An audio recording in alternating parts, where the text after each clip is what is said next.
Ladies and gentlemen, most women are taught from a young age to be kind, polite, and agreeable. And while kindness is a beautiful trait, it becomes dangerous when it slips into people-pleasing. Here's the truth. There's a huge difference between being kind and constantly bending over backwards to make other people, especially men, feel comfortable at the expense of your own needs. Kindness is rooted in mutual respect. It comes from strength, but people-pleasing comes from fear.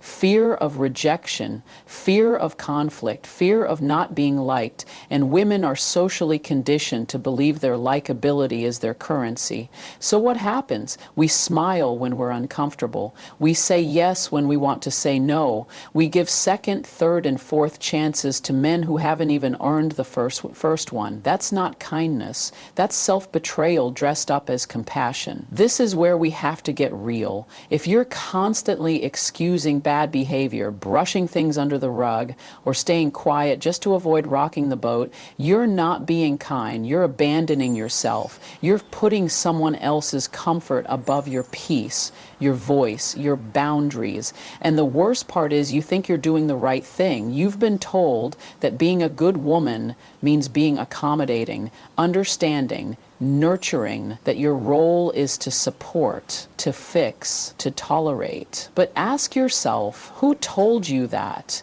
And who benefits when you shrink, silence yourself, or accept less than you deserve? This kind of behavior doesn't just affect your relationships with men. It affects how you see yourself. Every time you say it's fine when it's not. Every time you let someone slide because you don't want to seem difficult.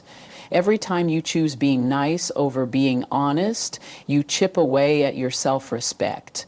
And without self-respect, you're not really being kind. You're just being agreeable because you're afraid of what will happen if you're not. But let's flip that for a moment. What would it look like if your kindness came from confidence, not fear? What would it look like if you started being kind to yourself first? That means telling the truth even when it's uncomfortable. That means saying no without over-explaining or apologizing. That means walking away from people and situations that drain you, even if they call you selfish, dramatic, or cold. And let's be clear. Being kind doesn't mean you let people treat you however they want. It doesn't mean tolerating disrespect because he's going through something, or because he didn't mean it that way.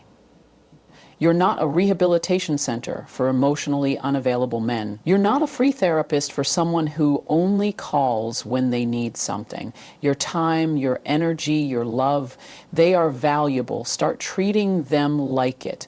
A lot of women confuse being liked with being respected. They think if they're nice enough, patient enough, forgiving enough, then one day they'll finally be valued.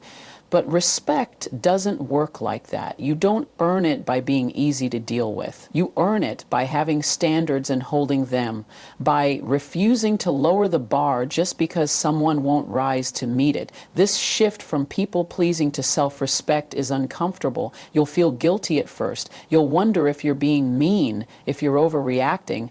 But that's just conditioning. That's years of being taught to keep the peace, instead of speaking your truth. So let me say it clearly. Speaking up is not rude. Having standards is not mean. Saying no is not selfish. Those are the choices of a woman who respects herself. The next time you find yourself excusing someone's bad behavior or ignoring that gut feeling that says this isn't right, pause. Ask yourself, am I being kind, or am I abandoning myself again? Because real kindness doesn't require you to set yourself on fire just to keep someone else warm. Real kindness has boundaries. Real kindness starts with you. The truth is, when you stop being overly kind to men who haven't earned that kindness, you unlock a new level of respect, not just from them, but from yourself. And that's where everything changes. Respect is not something you hand out like candy on Halloween. It's not automatic. It's not owed just because someone shows up. Yet too many women are giving men the benefit of the doubt, pouring out respect, loyalty, and energy without ever asking, has he earned this? From childhood, women are conditioned to defer to male authority. Be polite. Smile. Listen more than you speak. Respect your fathers, your brothers, your teachers, and later your boyfriends, your husbands, your bosses. The message is subtle but powerful. Men are to be respected by default. But here's the truth. Respect is not owed because of gender. Respect is earned through character, through consistency, through integrity, through action. When you hand respect to someone who hasn't earned it, you send a silent message. You don't need to show up in a meaningful way. I'll still give you my time, my energy, my support. You lower the bar so far that it's no wonder they take advantage. Why wouldn't they? You've already taught them. They don't need to put in effort to get the best parts of you. And here's the trap. You start thinking that if you're patient enough, respectful enough, loyal enough, maybe they'll change, maybe they'll rise to meet you. But respect doesn't work that way. You don't get someone to treat you better by shrinking yourself.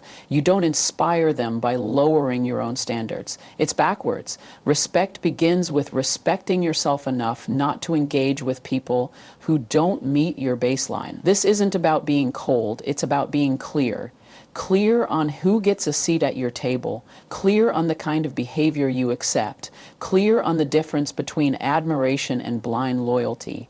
Words aren't actions. Promises mean nothing without follow-through, and being a good guy in theory means absolutely nothing if he doesn't show up in practice. When you stop giving respect automatically, something powerful happens. You start seeing people for who they really are. You watch how they behave when you say no. You notice if they listen or talk over you. You pay attention to whether they keep their word or make excuses. And from that clarity, you decide who deserves your respect and who's just used to women handing it over freely. And remember, self-respect sets the tone for everything else. When you respect yourself, you don't chase people, you don't beg for attention, you don't fight for crumbs, you don't stay where your value isn't recognized. You already know your worth, and that shifts everything. So stop confusing being nice with being kind. Nice is often just fear dressed up as a smile. Kindness comes from strength, and strength begins with self-respect. Because once you truly respect yourself, you'll never again accept less than what you deserve.